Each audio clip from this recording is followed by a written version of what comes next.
Hi guys, welcome back to my channel. இன்றைக்கி பார்த்தீங்கன்னா day 5th here in Tirunelveli. But day 4 video பார்த்தீங்கன்னா என்னோடய சேனலில் இருக்காது. Because that day was really difficult for me. And நிறைய work இருந்தது. அதோட எனக்கு வந்து ஒரு மைண்ட் செட்டே இருக்கலை vlog பண்ணுறதுக்கு or record any. I took that day to just slow down and எல்லாமே ஆஃப் பண்ணிட்டு ஒரு ஆஃப்லைனில் இருக்கிறதுக்கு அண்ட் ஆல்சோ என்னோடய எனர்ஜியை ரீசார்ஜ் பண்ணுறதுக்கு. இன்றைக்கி பார்த்தீங்கன்னா டோட்டலி டிஃப்ரெண்ட். இன்றைக்கி நான் என்னென்னலாம் பண்ணேன் அப்படின்னு உங்கள் கூட ஷேர் பண்ணுறதுக்கு ரொம்ப எக்ஸைட்டடாக இருக்கேன். காலையில் எந்திரிச்சதுமே இந்த பின்னாடி தென்னந்தோப்பில் ஒரு சின்ன ஒரு மினி ஸ்விம்மிங் பூல் இருக்குது அப்படின்னு உங்களுக்கு சொன்னேன்ல. அங்கே வந்து இந்த மாதிரி கிணத்துலேருந்து மேலே போய் தண்ணி நிரம்பி அது ஃபில்டர் ஆகி அப்படி இந்த பூலுக்கு வரும். ஸோ அப்போ நம்ம என்ன பண்ணலாம் அப்படின்னா இங்கே வந்து குளிக்கலாம், நல்லா ஜாலியாக இருக்கும் அப்படின்ட்டு தண்ணியை ஃபில் பண்ணிட்டு நான் இப்போ குளிக்க போகிறேன்.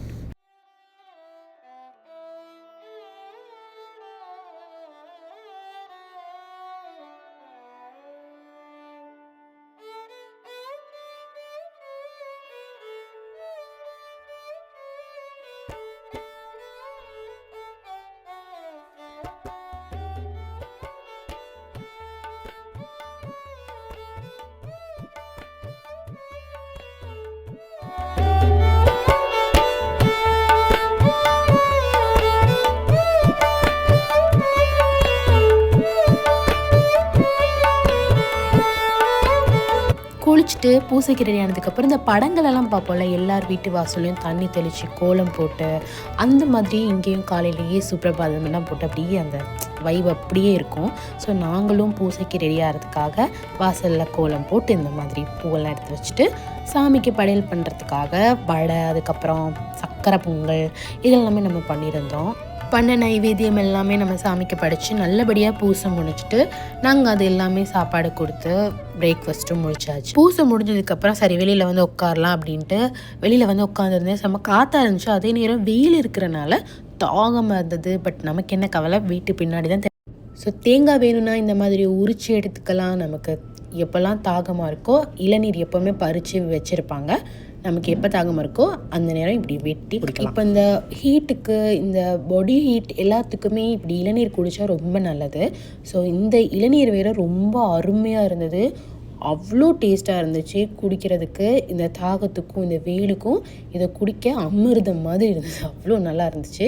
இதில் ஒரு பாயசம் பண்ணி தான் இன்னும் நல்லா இருந்துருக்கும். வந்து திருநெல்வேலியில் நாங்கள் இருக்கோம். ஸோ இப்போ நாங்கள் எங்கே போகிறோம் அப்படின்னு பார்த்தீங்கன்னா நெல்லையப்பர் கோவில். இங்கே வந்து திருநெல்வேலியில் சிவபெருமானுடைய கோவில். ஸோ கண்டிப்பாக சிவன் கோவில்லாம் போயிட்டே ஆகணும். அதனால நம்ம வந்து இப்போ வந்து அங்கே வந்து 5:36 மாதிரி தான் பூஜைலாம் ஸ்டார்ட் பண்ணுவாங்க அப்படின்னு சொன்னாங்க. அப்போ அதனால் நம்ம நெல்லையப்பர் சிவன் கோவிலுக்கு தான் இப்போ நம்ம கிளம்ப போகிறோம். இப்போ நாங்கள் போக போகிற கோவில் பார்த்தீங்கன்னா திருநெல்வேலியில் ரொம்ப சிறப்பான 2000 ஆண்டுகள் பழமையான கோவில், அருள்மிகு நெல்லையப்பர் திருக்கோவில். நம்ம இருக்க இடத்துலேருந்து கொஞ்சம் தூரம் இது நம்ம போகணும் திருநெல்வேலி டவுனுக்கு. இப்போ நம்ம அங்கே தான் கிளம்புறோம். தெற்குராஜா வீதி பஸ் உள்ள ஓடி போகும், டவுன் பஸ், லோக்கல் பஸ் உள்ள ஓடி போய் கோயில ரவுண்ட் அடிச்சு வெளியே வரும். திருநெல்வேலியில் இருக்க ரொம்ப சிறப்பான நெல்லையப்பர் கோவிலுக்கு தான் நாங்கள் இப்போ வந்திருக்கோம். இதை நான் நினச்சதை விடவே ரொம்ப பெரிய கோவில். நிறைய சிறப்பம்சங்கள் இந்த கோவிலுக்குன்னு இருக்குது. 1000 கால் மண்டபம். அந்த மண்டபத்தில் பார்த்தீங்கன்னு சொன்னால் மியூசிக்கல் பில்லர்ஸ் இருக்குது, இசை தூண்கள்.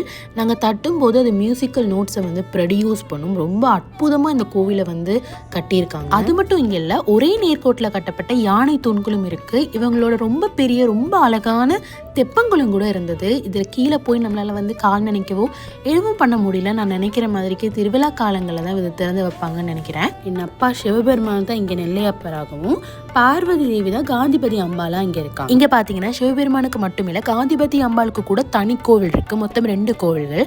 காந்திபதி அம்மா வந்து சிவபெருமானுக்கு எதிரே அமர்ந்திருக்கப்படுத்த அவங்களோட விக்கிரகம் வந்து அமைச்சிருக்காங்க. கோவிலுக்கு பின்னாடி இந்த மாதிரி பசுக்கள், மாடுகள் எல்லாமே வளர்க்குறாங்க. நாங்கள் கூட அவங்களுக்கு வந்து சாப்பாடு போடலாம். நாங்கள் இப்படி சாப்பாடு போட்டு அவங்க சாப்பிடும்போது அதை பார்க்குறதே ஒரு மன திருப்தி. ஒரு 2000 ஆண்டுகள் பழமையான இந்த கோவில் சிறப்பாக இருக்கிறதுக்கு பல காரணங்கள் இருக்குது.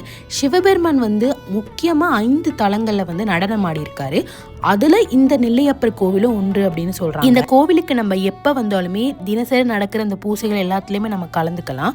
அதோட வந்து ஒவ்வொரு இயரும் நடக்கிற ஆணி பெருந்திருவிழா வந்து சிறப்பாக 10 நாட்களுக்கு ரொம்ப விசேஷமாக நடக்கும் அப்படின்னு சொல்கிறாங்க. எனக்குமே ஒரு ஆசை இருக்குது, அந்த மாதிரி திருவிழா காலங்களில் இந்த கோவிலுக்கு வரணும். சிவபெருமானுக்கும் காந்திபதி அம்பாளுக்கும் இங்கே பெரிய ராஜ கோபுரங்கள் இருக்குது. அதோட வந்து தேரோட்டங்களில் பயன்படுத்துறதுக்கு மிகப்பெரிய தேர் இருக்குது.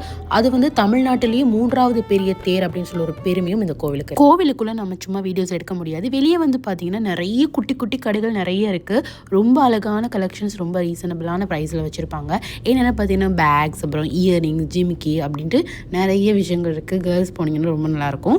நான் வந்து இந்த மாதிரி ஒரு டபாரா செட் வாங்கணும் அப்படின்னு ரொம்ப ஆசையாக போயிட்டு ஒரு டபாரா செட் வாங்கிட்டேன். அப்படியே கோவிலுக்கு நேராக பார்த்தீங்கன்னா இருட்டு கடை இருக்குது. இருட்டு கடை தெரியாமல் யாரும் இருக்க மாட்டீங்கன்னு நினைக்கிறேன். இந்த கோவில் பார்த்தீங்கன்னா நெல்லையப்பர் கோவில் வாசல் இருக்குது, நுழைவாயில் இருக்குல்ல, அதுக்கு ஆப்போசிட் சைட்லேயே இந்த கடை இருக்கும். இந்த கடையிலேருந்து பார்த்தீங்கன்னா கோவில் கோபுரம் எல்லாமே தெரியும். ஆமாம், இந்த கடையை ஏன் இருட்டு கடை அப்படின்னு சொல்கிறாங்கன்னு தெரியுமா? கோவிலுக்கு முன்னாடி அந்த காலத்திலேயே ஒரே ஒரு விளக்கை மட்டும் வச்சு இந்த கோவிலை நடத்தியிருக்காங்க. அந்த கடை பார்த்தீங்கன்னா கொஞ்சம் ரொம்ப இருட்டான இடத்துல இருக்கும். அதனால இருட்டு கடைன்னு சொல்லி அது வந்து பழக்கமாயிருச்சு. அது மட்டும் இல்லாமல் இவங்களோட கடையோட அல்வா வந்து ரொம்ப டேஸ்ட்டாக இருக்கும். அதனால தான் வந்து இந்த கடை வந்து ரொம்ப ஃபேமஸ். நானும் இந்த கூட்டத்துக்குள்ளே அடிச்சு போறேன்ட்டு எனக்கும் அல்வா. நான் வரும்போது பார்த்தேன், எப்போ பார்த்தாலும் இந்த கடையோட கூட்டம் அந்த மாதிரி இருக்குது. ஆனால் செம்மையாக இருந்துச்சு இந்த அல்வா. இங்கே வந்தாங்கன்னா யாருமே இருட்டு கடையில் அல்வா வாங்காமல் போவே மாட்டாங்க. அப்படியே இந்த கடையை தாண்டி போனால் ஜிகிர்தண்டா அப்படின்னு சொல்லிட்டு ஒரு கடை இருந்தது. நான் ஸ்ரீலங்காவில் ஜிகிர்தண்டாலாம் ட்ரை பண்ணியிருக்கேன். ஆனால் இங்கேயும் அதுக்கும் என்னதாச்சும் டிஃப்ரென்ஸ் இருக்குது. அதுக்காக மட்டும் இல்லை, எனக்கு இப்போ ஜிகிர்தண்டா குடிக்கணும். அதனால் நான் ஒரு கப் வாங்கிட்டேன். நான் பக்கத்துலேருந்து பண்ணுறதை பார்த்துட்டு அது ரொம்ப ஹைஜீனிக்காக பண்ணுறாங்க. ஆனால் எனக்கு இதோட டேஸ்ட்டை மட்டும் டிஸ்கிரைப் பண்ண தெரியவே இல்லை. எனிவே ரொம்ப நல்லா இருந்துச்சு. கோவிலை விட்டு வெளியே வந்தீங்கன்னா நிறைய கடைகள் இருக்குது. போத்தீஸ் இருக்குது, நீங்கள் ஷாப்பிங் பண்ணலாம். அதுக்கப்புறம் குட்டி குட்டி சாப்பாட்டு கடைகள் இருக்குது, ரெஸ்டாரண்ட்ஸும் இருக்குது. அதோட வந்து நிறைய சில்வர் திங்ஸ், பூஜை சாமானுங்க வாங்கலாம். நிறைய இயரிங் ஷாப்ஸ் எல்லாமே இருக்குது. எனக்கு நான் இந்த மாதிரி ஜும்காஸ் எல்லாமே வாங்கியிருக்கேன். அந்த குட்டி ஷாப்பிங்கை முடிச்சுட்டு நாங்கள் வந்து எங்கேயாச்சும் வெளியே போய் சாப்பிடலாம் அப்படின்ட்டு வந்தோம். வைர மாளிகை அப்படின்னு பக்கத்துலேயே ஒரு கடை இருந்தது. இங்கே வந்து நாட்டுக்கோழி கறிக்கும் பரோட்டாவுக்கும் நல்லா ஃபேமஸ் அப்படின்னு சொன்னாங்க. இங்கே பரோட்டா மட்டும்தான் மெயினாகவே இருக்கும் அப்படின்னு. சரி, ஓகே, இங்கே எது வந்து ஸ்பெஷலாக இருக்குது அப்படின்னு நாட்டுக்கோழி கறி ப்ளஸ் பரோட்டா வாங்கியிருந்தோம். அந்த டைம் பார்த்தீங்கன்னா ஒரு ரொம்ப டார்க்கான ஒரு பிளேஸ். நான் ரொம்ப கஷ்டமான விஷயங்கள் வந்து என் மனசில் நான் வந்து கோத்ரூ பண்ணிகிட்டு இருந்தேன். அப்போ இந்த கோவிலுக்கு விட்டு வெளியே வந்தப்போ மனசு அவ்வளோ நிம்மதியாக, ஒரு பெரிய ஒரு நம்பிக்கையோடு நான் அந்த கோவிலை விட்டு வெளியே வந்தேன். சரி, சாப்பிட்லாம், எல்லாருமே பசியோடு இருப்போம் அப்படின்னு நம்ம வந்தோம். இங்கே வந்து சாப்பாடை பார்த்ததுமே ஏதோ ஒரு மனசுக்கு அப்படியே ஒரு நல்லா இருந்துச்சு. சாப்பாடை பார்த்தாலே மைண்டு மாறுற ஜென்மங்கள் நாங்களாக தான் இருக்கோம். வேறு சிங்கம் படம், சாமி படம், நிறைய பிளேஸுகள், செட்டில் படம், நிறைய பிளேஸுகள் இருக்குது. இங்கே இந்த கடையிலையா? இந்த கடையிலையா? இங்கே கடையில் இல்லை, சரௌண்டிங்லாம் ஷூட்டிங் பிளேஸ். அம்பை, தென்காசி, அதுக்கப்புறம் நம்ம நாகர்கோயில், வருவாயின் எடுத்தது, நாகூர் எடுத்தது. பார்த்து கறிகள் பார்த்து ஊற்றின ஒரு பாட்டு கொடுத்துருவாங்க. 2 பேர் வருவாங்க. இப்போ தேவயானியில் உட்காந்துருப்பா, பாரதி விருந்தில் உட்காந்துருப்பாங்க. அது வந்து மாதத்துக்கு பற்றி போவாங்க அந்த பிளேஸு. அப்புறம் இது கொலமுதிரி சோலை எனக்காக ஒரு பாட்டு புஷ்பு கார்த்திகை, அது எடுத்தது வந்து பேலன்ஸ், 19வது பேலன்ஸ் வீடு மாதிரி கார்த்திகை மருத்துவம், அது வீடு ஒன்று. அதுக்கப்புறம் எடுத்துக்கிட்டிங்கன்னா எல்லாமே பார்த்துட்டு நடிகரை பார்க்க முடியாது. அந்த இடம்லாம் படத்தில் வரும். பிறகு நம்ம நடிகரை பார்ப்போம், நேரம் வேணும்ல. இந்த மாதிரி வந்தாச்சு. உங்கள் ஏரியா வந்து நான் எடுத்துக்கிறேன். உங்கள் ஏரியா வச்சுக்கிட்டு இருந்தாலும் எடுத்துக்கிறாங்க.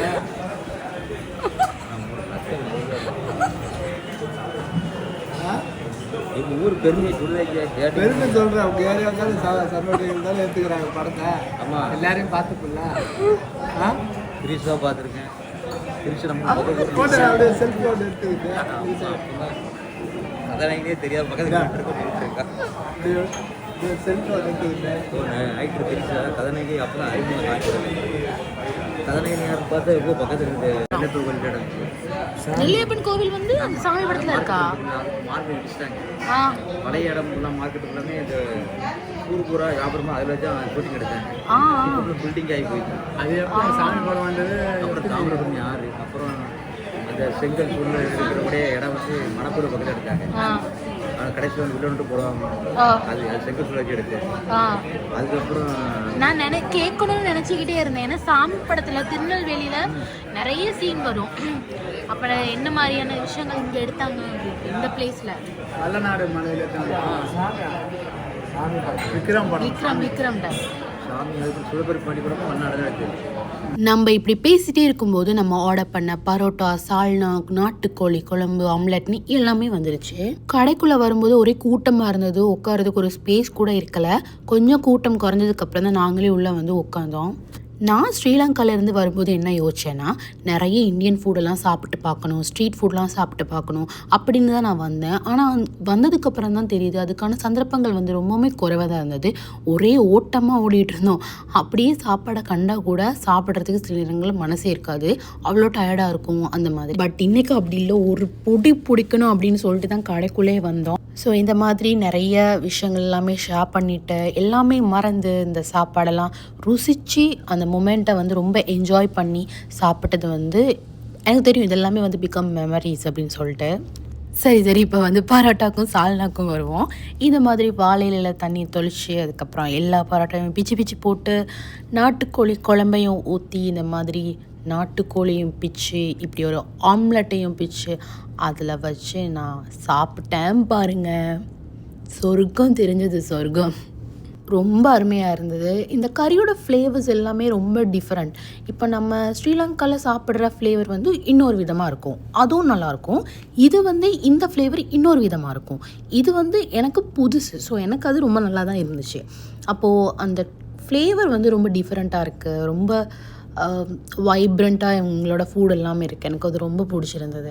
நாளைக்கு பார்த்தீங்கன்னா நாங்கள் திருநெல்வேலியிலேருந்து இன்னொரு பிளேஸ்க்கு போகிறோம். அந்த விளாக்ஸுமே உங்களுக்காக நான் கொண்டு வருவேன். அதுக்காக நீங்கள் எனக்கு என்ன பண்ணணும்னு பார்த்தீங்கன்னா, என்னோடய சேனலை சப்ஸ்கிரைப் பண்ணிங்கன்னா எனக்கு அது வந்து ரொம்ப மோட்டிவேஷனாகவும் சப்போர்ட்டாகவும் இருக்கும். சப்ஸ்கிரைப் பண்ணி தானமா இருக்குது அப்படின்னு சொல்கிற என்னோடய சப்ஸ்கிரைபர்ஸோட வாய்ஸும் எனக்கு கேட்குது. ஸோ என்ன பண்ணுங்கள், நீங்கள் உங்கள் ஃப்ரெண்ட்ஸுக்கு ஷேர் பண்ணிங்கன்னா அவங்களும் என்னோடய வீடியோஸை பார்த்துட்டு எனக்கு சப்போர்ட் பண்ணுவாங்களே. சரி, நாளைக்கு நான் எங்கே போகிறேன் அப்படின்னு சொல்லிட்டு ஏதாச்சும் ஒரு கெஸ் உங்களுக்கு இருந்துச்சு அப்படின்னா கமெண்ட் பண்ணுங்கள். இது வரைக்குமே என்னோடய வீடியோஸாக நீங்கள் பார்த்துட்டே வரீங்க, இந்த வீடியோவும் ஃபுல்லாகவே பார்க்குறீங்க அப்படின்னு சொன்னால் ரொம்ப தேங்க்யூ. நெக்ஸ்ட் வீடியோவில் உங்கள் எல்லாரையும் பார்க்குறேன். அது வரைக்கும் டேக் கேர் காய்ஸ் அண்ட் நம சிவாய். பை.